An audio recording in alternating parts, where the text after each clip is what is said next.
दिल्ली की गद्दी पर बैठा एक ऐसा शासक जिसकी महत्वाकांक्षा और सैन्य तैयारी ने पूरे उपमहाद्वीप की राजनीति बदल दी।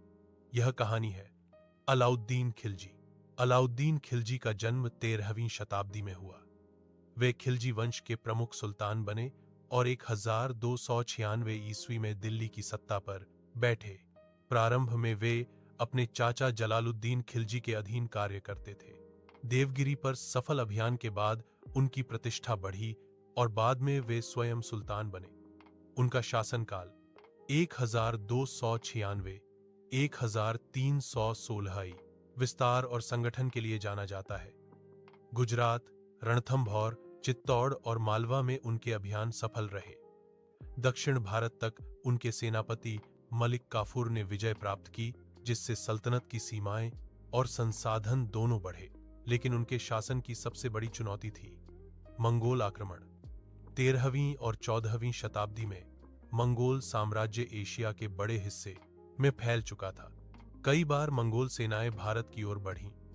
अलाउद्दीन ने इस खतरे को गंभीरता से लिया और सेना को मजबूत किया। उन्होंने घुड़सवार सेना का विस्तार किया, सैनिकों का नियमित वेतन तय किया और हथियारों की गुणवत्ता पर विशेष ध्यान दिया। जब 1299 और उसके बाद के वर्षों में मंगोल दल दिल्ली की सीमाओं तक पहुंचे, तो अलाउद्दीन ने त्वरित और संगठित जवाब दिया।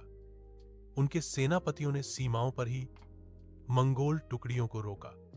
दिल्ली के आसपास मजबूत किलाबंदी की गई और राजधानी की सुरक्षा बढ़ाई गई। 1303 और 1306 के आसपास हुए आक्रमणों में सल्तनत की सेना ने निर्णायक प्रतिरोध किया।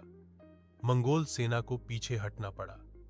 इन जीतों ने दिल्ली को बड़े विनाश से बचाया और सल्तनत की प्रतिष्ठा को मजबूत किया।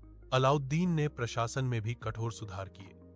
बाजार नियंत्रण नीति के तहत अनाज और आवश्यक वस्तुओं के दाम तय किए गए, ताकि सेना को सस्ता राशन मिल सके और महंगाई नियंत्रित रहे।